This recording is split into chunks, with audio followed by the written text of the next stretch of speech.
So I wanted to address the meltdown, Jeep Arizona, Jeff's meltdown.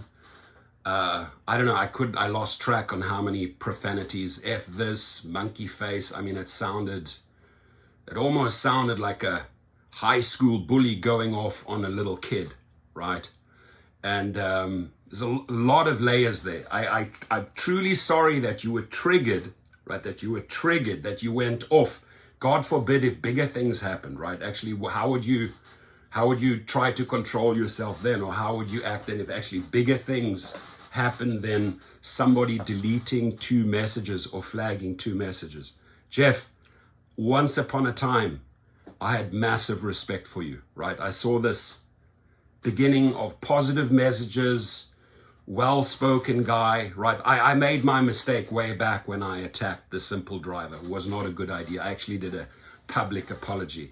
But this year, my friend, I'm actually waiting for an apology for you, because the first guy that came to your side, right, that was highlighting you, that gave you numerous shout outs, right? I don't forget that, right? I like it when new channels start up, right? I'm there supporting them. But what I heard from you yesterday, dude, come on. Like, you're a dad, right? And as dads, we were supposed to be role models to our children, right? That yesterday did not set the stage, at least to me, as a role model. And then, this old ass reads newspaper articles to like school children. Well, you're calling an audience of 70,000. By the way, there's 8 other channels that I have, right? So call it 100,000 people. You're calling them school children, right? You're not just attacking me, but you're attacking all the other rideshare drivers by calling them school children. We like to stay on top of the news. I like to know what's happening in London, Amsterdam, Minnesota, Vegas, etc., right? So when we read those articles, not only are we learning what's going on daily with the company, but it's part of the evolvement of rideshare, right? We give our opinions, people chime in on these pieces. So I don't see that. I don't treat my subscribers or as friends as school children. Maybe you do, right? And then it's just pure statistics. You come out and say that Sergio and Rideshare Professor are afraid of your channel. Dude, little reality check here, okay? Afraid of your channel. I want your channel to succeed. I'm not afraid of your channel. Why would I be afraid of a channel that has 5,800 subscribers, right? Been around for 3 years, growing their base by about 1,900 subscribers per year, divided by 365 means you're getting about 6 subscribers a day. Why would I be afraid of a channel that's growing their audience by 6 people per day, right? The people that I respect in the industry, right? Let me just name a few. People that are keeping it consistent, talking about the issues, diversifying, growing their audience, right? Hannibal is Hungry. Tristan Thomas, right? What's the other guy's name? The Handsome Liberal, great videos. Your Driver Mike, brilliant, right? Pedro San Diego, brilliant. And many others that I've met with, had pizzas with, drinks with, and we've all come a long way. And then you march here, 3 years on the scene, and you're shooting your shit with me, where you'd want me as an ally. You don't want me working against you now, because like what you said there, that was filled with hatred, right? That rant, those emojis at you, that was just pure hatred. And if whether it's deleted or flagged messages, I have 6 people on my social media team that I have to pay those salaries, right? They have a specific task. They get rid of Instagram spam. They get rid of people that are putting false information into my channel. They're getting rid of racists that are attacking blacks or Hispanics, right? Some of the remarks in my channel are so crude, I flush them out, right? And anybody that aligned themselves yesterday with your video, I flush them out. They will never, ever have a voice, including you. You will never, ever have a voice in my channel again, right? I am who I am. You are who you are. I would suggest you stick to your journey. If I can offer a tip, and I mean this in the best of ways, right? When you call yourself Jeep Arizona, right? You're boxing yourself into Arizona, and you're boxing yourself more or less into a Jeep, into the Jeep following. And that's a massive following, right? I mean, you've made videos on subwoofers, you've made videos on how to install this. That's great. That gets a lot of views. But when you're trying to preach to the rideshare community, boxing yourself in on AZ, great state, but that's it. That's your audience. And then you have a BMW in the mix, right? So it gets rather confusing as far as your branding and your direction goes. Where when I look at other YouTubers, let's just say Harry Campbell, the Rideshare channel, you attacked him. You attacked Sergio. In fact, you said such a rude remark, what I should go and do with Sergio. Listen, my friend, you will never, ever be a Sergio of the world, right? How many newspaper articles have you been quoted in? How many TV interviews have you given? How many sponsors have spent money in your channel, right? None, zero, after 3 years. And with an audience of 5,800 whatever subscribers, you're probably getting a check of about $400 wired to you from Google on the 21st of every month, right? And if you follow that trajectory at 1,900 people per year, right? In 10 years' time, you're sitting on 19,000, and these other people are already on 300,000. So I just want to speak the facts here. I was hoping that you would do a follow-up video.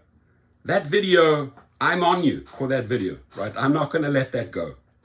I work, you can ask some people that have crossed me, I work quietly behind the scenes, my friend, right? I am not afraid of you. You're 50 years old, you call me an old man, I'm 55. I mean, seriously? To call a 55-year-old an old man when you're sitting there at 50, you know, with this dad sign in the back, be a role model, dude, be a role model. Now, hater channel, because 2 messages were flagged or deleted. Again, we probably delete or flag 400 or 500 messages a day. Now, let's take your comment on Vegas. You don't have to go into a channel and make yourself look like super cool and say, oh, that's all old news and you don't know what you're reporting on, blah, blah, blah. Just stick to your own guns, right? Stick to your own guns. And if you want to talk Vegas, you know, I can go back 8-9 years ago. I was there with a film crew. I filmed 270 hotels and motels. I was the highest recruiter in Vegas. I have taken Vegas drivers to lunch multiple times. I have set up hundreds of LLCs through my partnership Business Rocket and help people start their own limousine service in Vegas. I've met with those drivers. I've bought them pizzas. I've bought them food. I know the Roy Watkises of the world, right? And here you are coming along pretending to be Mr. Vegas. Oh, I know it all. If you go back, Jeff, right? If you go back, and I just want you to think about this for a second. We were reporting on Beyonce. In fact, I was on the Vegas News in an interview. We were talking about the traffic weeks and weeks ago. You don't have to go to a channel and make yourself sound super cool. Oh, that's all old news, bro. Doesn't work. Those are the type of people I get rid of. I get rid of anyone that is racist, a naysayer, spamming, or that's it. My team has the discretion to remove your ass. Very, very simple. And I'm sorry you got hurt. I am sorry you got triggered by 2 little flag messages. You may want to look at that because you had a complete effing meltdown. You had a complete meltdown, right? Just rage and anger. And this, you know, go look up Phoenix anger management classes, right? There's an adult anger management class that they're offering here on Eastern Northern Avenue. There's an affordable psychotherapy and mental health education There's behavior health counseling services. It's all there, right? It's all there. If you need the help,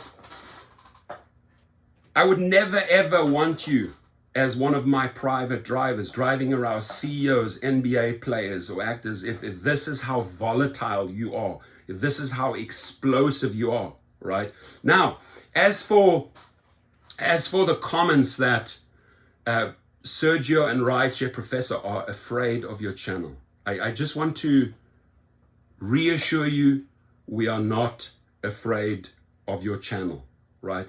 But when you go out and make that type of hatred, you got to hope that your channel is going to be around, right? Because if you don't think that other people are reporting this, I would suggest staying away from videos like that, right? Because it doesn't fit into your brand or your image, right? You have this even-keeled, positive message all the time, and then you have this utter complete meltdown because two messages, oh, they want to remove my channel, the hater channel wants to remove my channel. Again, I just want to assure you, no one wants to remove your channel, right? So I would do some rebranding. I would look at a larger audience. You look at, for example, a lot of the guys that built their channel and then either went into politics like the Rideshare guy and got it up to 300,000, or Randy, one of the veterans who then went into Mopar and all of those customization of cars and built their channel out hundreds of thousands, or a guy like Harry Campbell who took on Sergio at about 90 to 100,000 subscribers. They're at 160,000 subscribers. And by the way, I feel rather upset that you attack a friend like Sergio. Really, he's a friend, right? We email several times a week. In fact, we help wrongfully deactivated drivers get back on the platform. He's out there sharing news. He's out there changing legislation. He is doing for the community. Probably the most respected gig YouTuber out there at the moment. And he's an asset. He's an asset to the Rideshare guy. And I call him a friend. And I know in my heart of hearts that Sergio would not behave like that. Doesn't have the DNA of a meltdown like you did. He would not behave like that. So instead of, and I don't think it's a good idea putting Sergio down, right?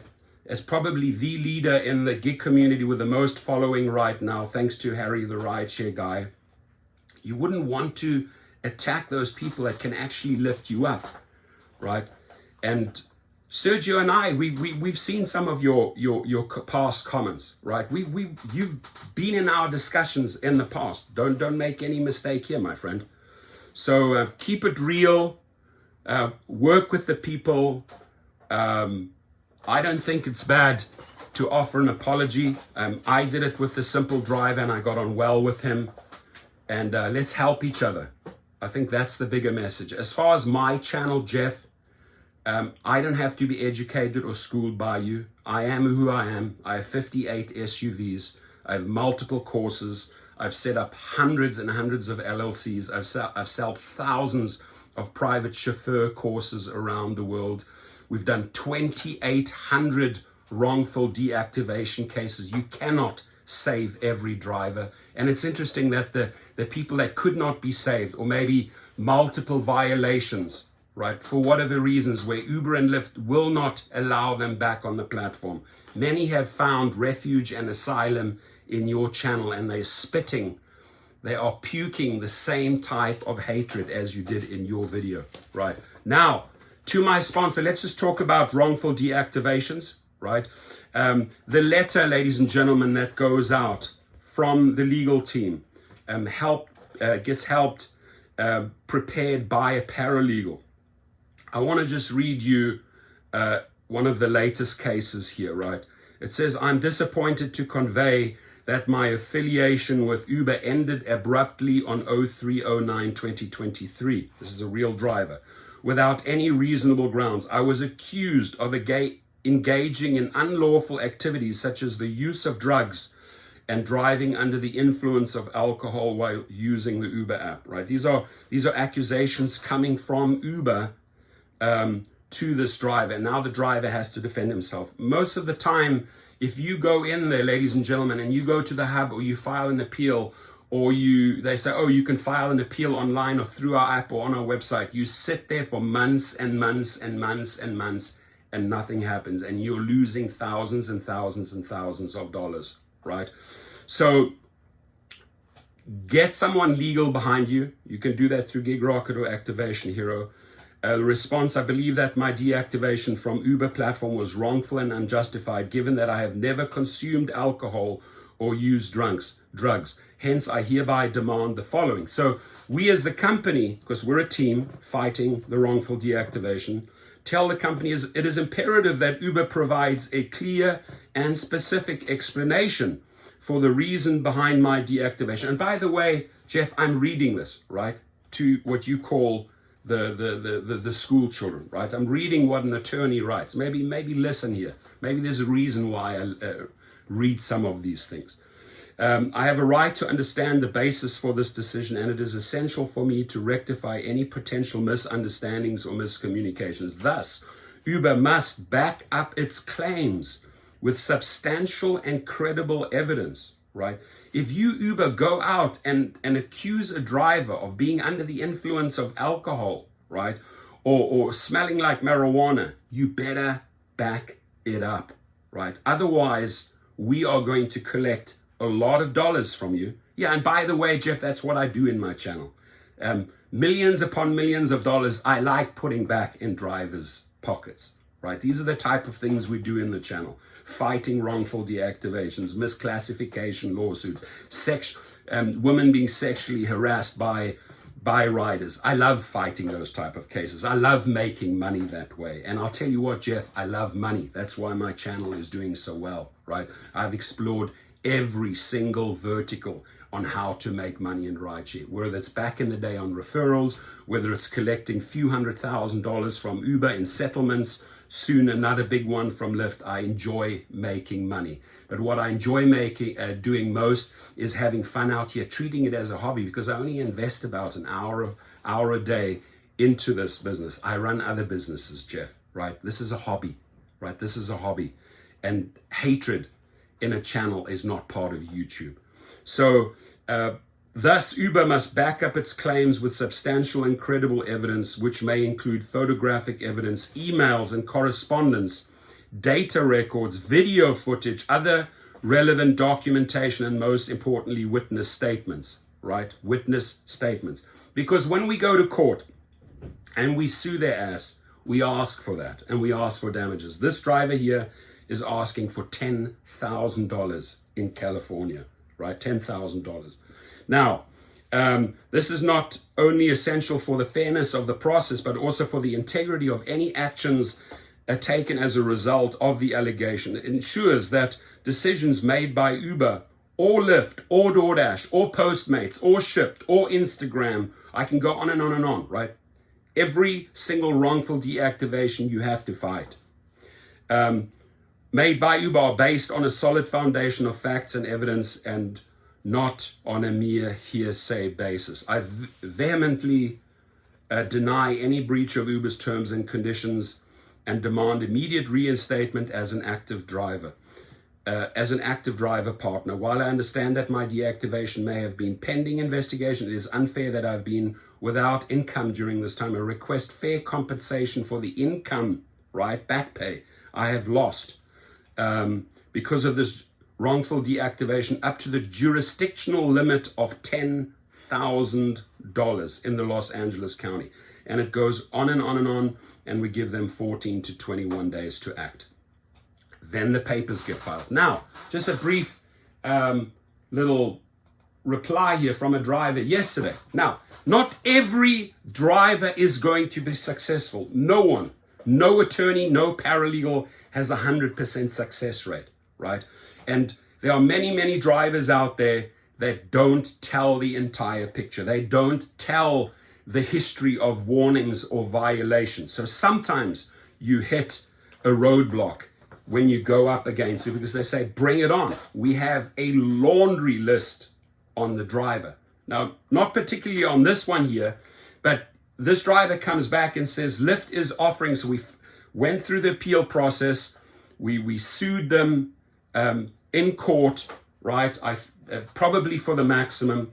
And he said, Lyft is offering me $2,500 so I don't go to court. Furthermore, they are saying that they cannot let me drive on the platform again. If a company says they cannot let you drive on the platform again, get a reply from Uber or Lyft, it usually means you cannot drive on the platform again because ... right? So my response is take the money, right? You filed 69 for the entire process, right? You're getting $2,500. That's a good, you are not getting back on Lyft because ... However, this case here, where the person, this is a slam dunk case where we say, okay, you accuse the driver, and by the way, $2,500 in my eyes, Abdullah, with you being a great team player, going through the appeal, filing the paperwork, doing, as we said, step 1, 2, and 3, $2,500, reinvest it. Use it as a down payment on a car, start your own private company, use that $2,500, get your TCP license, use a little bit of that money as a down payment towards a car, and start building out your own company. And I'll give you a free course. Just hit me up, right? So I just got this message here. I think it's 2 days ago, October the 18th. I responded on the same day. I'm going to write him up a follow-up response as to what I suggest he does from here on outwards, right? He's still on Uber. He's off Lyft. But when it comes to this one where they accuse this individual of alcohol, right? I'm sorry. Uber and Lyft, listen up. And David Risher and I had a 30-minute talk about this, about these wrongful deactivations. They want to create this fast track, right?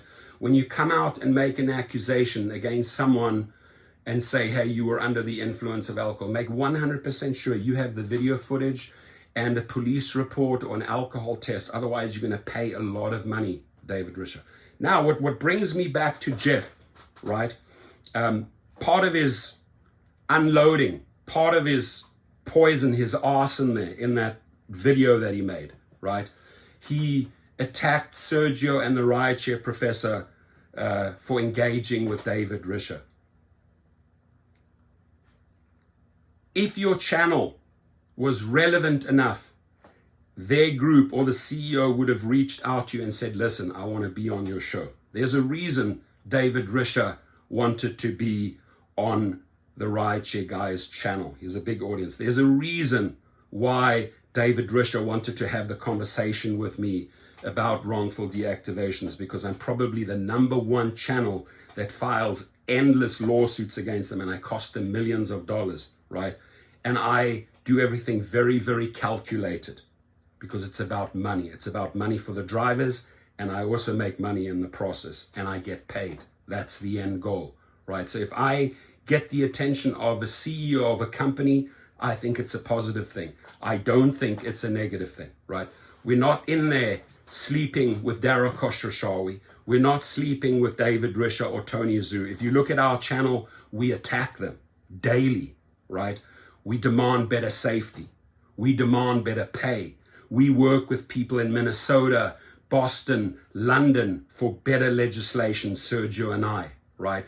We help amplify their voices. We help those grassroots organizations. We help those associations. We help those unions. And most importantly, we help gig workers. That is the fundamental difference, Jeff, between you and I and you and Sergio, right? We help drivers on a global scale.